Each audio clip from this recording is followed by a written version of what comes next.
আসসালামু আলাইকুম। কেমন আছেন বন্ধুরা?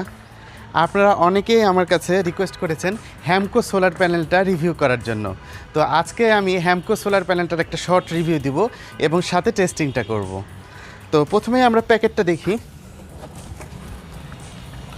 এটা হ্যামকো সোলার প্যানেলের প্যাকেট। আপনারা দেখতেই পাচ্ছেন হ্যামকো সোলার প্যানেল তাদের প্যানেলগুলো ম্যানুফ্যাকচারিং করে থাকে এম.এন. এবং এই কোম্পানি থেকে। এই কোম্পানিটা অনেক পপুলার একটা কোম্পানি। এটা আসলে ম্যানুফ্যাকচারিং কোম্পানি।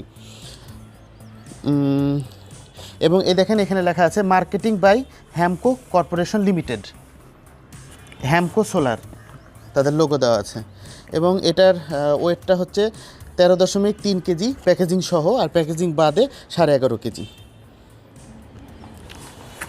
তো বন্ধুরা, আমরা এটা আনবক্সিং করেছি।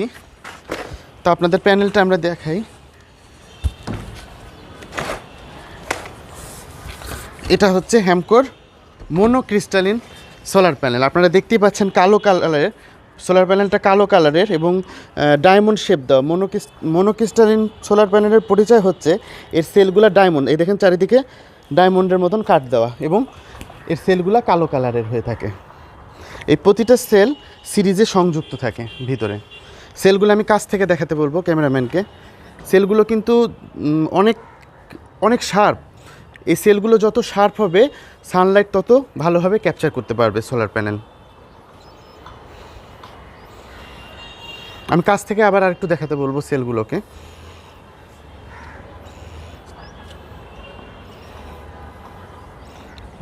একটা একটা সেল ইন্ডিভিজুয়ালি গোনা যাচ্ছে। এবার আসি ফ্রেম। সোলার প্যানেলের ফ্রেমটা আমার কাছে অনেক হার্ডই মনে হয়েছে। এই ফ্রেমটা একটা অ্যালুমিনিয়ামের ফ্রেম এবং উপর দিয়ে লেমিনেটিং করা। আপনারা দেখতে পাচ্ছেন কিনা জানি না, ক্যামেরাম্যানকে বলবো কাছ থেকে নেওয়ার জন্য। এই যে দেখেন এখানে দেন প্লাস্টিক লাগানো, আলাদা লেমিনেটিং করা। আপনার লেমিনেটিংটা উঠে ফেলতে পারেন, আবার লাগাও রাখতে পারেন, আপনাদের ইচ্ছা। এবার আসি পিছন সাইডে। জংশন বক্স, খুব উন্নত মানের একটা জংশন বক্স ব্যবহার করা হয়েছে এবং আমি ক্যামেরাম্যানকে বলবো এখানে ফোকাস করার জন্য। এটা কিন্তু IP65 রেটেড। IP65 লেখাটা ফোকাস করার জন্য বলবো। এখানে লেখাই আছে IP65 rated international junction box এটা। অর্থাৎ এটার ভিতরে পানি অথবা ধুলা ঢুকবে না। Water and dust resistance junction box. সাধারণত ফ্ল্যাগশিপ ফোনগুলো যেমন S10 অথবা গুগল পিক্সেল, এই ফোনগুলো ওয়াটার রেজিস্ট্যান্স হয়ে থাকে এবং IP65 বা IP75 রেটিং হয়ে থাকে। এটার সাথে একটা সুন্দর তার দেওয়া আছে, আপনারা দেখতে পাচ্ছেন। এই তারটার সাথে আপনার MC4 কানেক্টর দেওয়া আছে। আপনারা এটা ইচ্ছা করলে কেটে ফেলেও সংযুক্ত করতে পারেন, আর যদি ভালো মানের MC4 আপনারা পান মার্কেটে তাহলে সেটা ব্যবহার করতে পারেন। এবার আসি এর স্পেসিফিকেশনে। হ্যামকো সোলার প্যানেল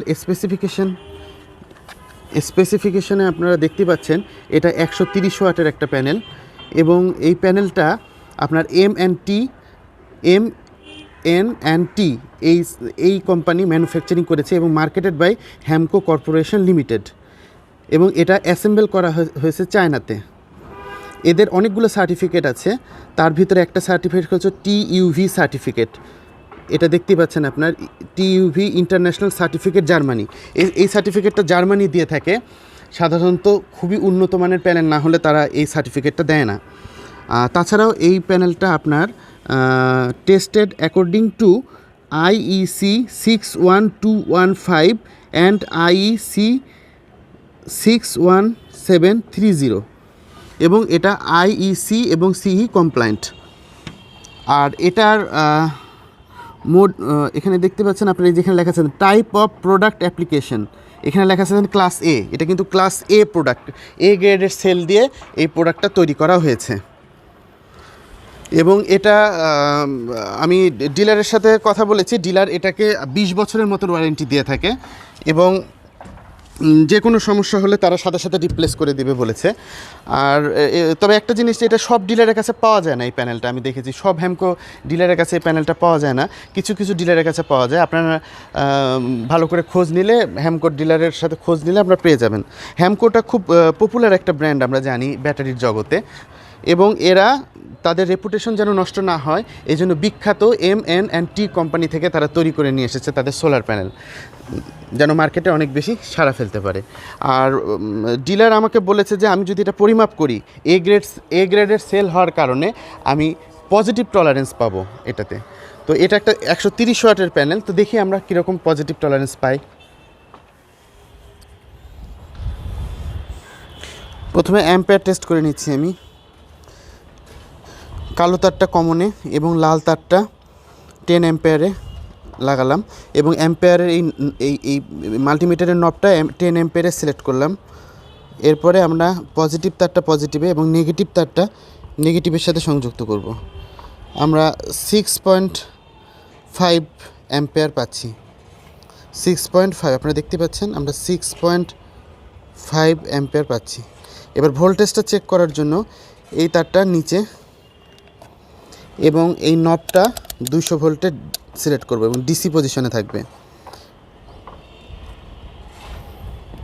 তারপরে একইভাবে পজিটিভ তারটা পজিটিভে এবং নেগেটিভ তারটা নেগেটিভে সংযুক্ত করব। তাহলে আমরা 21.8 মতন পাচ্ছি, 7-8। আচ্ছা, এখন আমরা এটা গুণ করে দেখি।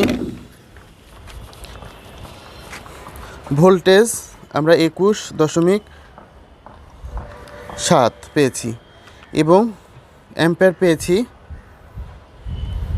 6.5। তাহলে 141 ওয়াট হয়, আপনারা দেখতেই পাচ্ছেন 141 ওয়াট। অথচ এই প্যানেলটা কিন্তু 130 ওয়াটের একটা প্যানেল, আপনারা দেখতেই পাচ্ছেন 130 ওয়াটের একটা প্যানেল। অর্থাৎ আমরা পজিটিভ টলারেন্স পাচ্ছি এখানে। বন্ধুরা, এই প্যানেলটি ক্রয় করার আগে আমি বাংলাদেশের ইটকলের সাথে কথা বলেছি। তারা আমাকে জানিয়েছে বুয়েট টেস্ট পাস করার পরে তারা এই প্যানেলটাকে অ্যাপ্রুভাল দিয়েছে এবং এই প্যানেলটা ইন্টারন্যাশনাল TUV সার্টিফিকেট আছে। তো আপনারা এই প্যানেলটা ট্রাই করতে পারেন। যাদের একটু লাইটিং ইস্যু আছে বা শেডিং ইস্যু আছে তারা মোনোক্রিস্টালিনটা দেখতে পারেন। মোনোক্রিস্টালিনটার স্লাইটলি বেটার পারফরমেন্স দিয়ে থাকে লো লাইটে। খুব আহামরি যে পারফরমেন্স ইনক্রিজ করবে তা না, তবে স্লাইটলি ইনক্রিজ করতে পারে, কারণ মোনোক্রিস্টালিনের এই টেন্ডেন্সিটা আছে। তো ধন্যবাদ বন্ধুরা, সবাই ভালো থাকবেন, সুস্থ থাকবেন। If you like this video, please subscribe my channel and press the bell icon for future notification. Thank you for watching.